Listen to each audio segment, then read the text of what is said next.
El berreador, leyenda de Venezuela. En los oscuros bosques de Venezuela se cuenta la aterradora leyenda de El Berreador. Se dice que en las noches más oscuras y tormentosas, este ser maligno acecha a los desprevenidos, aullando su lamento en busca de nuevas víctimas. Cuenta la leyenda que El Berreador fue en vida un hombre condenado por sus crímenes atroces. Durante su tiempo en prisión, desarrolló un odio profundo hacia la humanidad y, tras su muerte, regresó como un espíritu vengativo para aterrorizar a los vivos. El aullido del berreador es inconfundible. Un grito desgarrador y agonizante que penetra en lo más profundo del alma de aquellos que lo escuchan.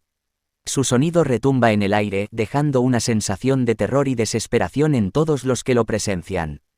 La leyenda cuenta que aquellos que se aventuran en los bosques durante la noche pueden escuchar el lamento del berreador acercándose cada vez más. Su presencia se manifiesta en forma de una figura oscura y nebulosa con ojos brillantes y llenos de malicia. Quienes han sido testigos del berreador relatan que su mera presencia es suficiente para paralizar el corazón de miedo.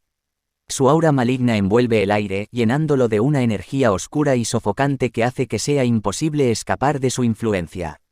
Dicen que el berreador busca venganza contra aquellos que han cometido injusticias en su vida pasada. Su objetivo es castigar a los culpables, atormentándolos con su grito aterrador y persiguiéndolos hasta que caigan en la locura.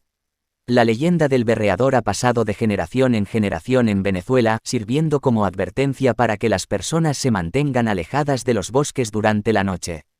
Los lugareños han aprendido a respetar y temer a este ser sobrenatural, evitando cualquier encuentro con él a toda costa.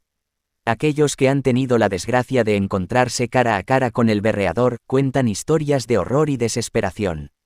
Susurran sobre la sensación de ser perseguidos por una presencia invisible, sintiendo su aliento helado en la nuca y escuchando sus aullidos resonando en sus oídos. El berreador se ha convertido en una leyenda arraigada en el folclore venezolano, recordándonos que los pecados del pasado pueden regresar para atormentarnos. Su aullido es un recordatorio escalofriante de que la maldad puede persistir más allá de la muerte y que debemos tener cuidado con las acciones que tomamos en vida. Si alguna vez te aventuras en los bosques de Venezuela durante la noche, mantén tus oídos atentos y tu corazón preparado. Pues podrías encontrarte con el berreador y enfrentar las consecuencias de tus actos. El aullido del berreador resonará en tus pesadillas para siempre, recordándote que el mal puede acechar en los lugares más oscuros e inesperados.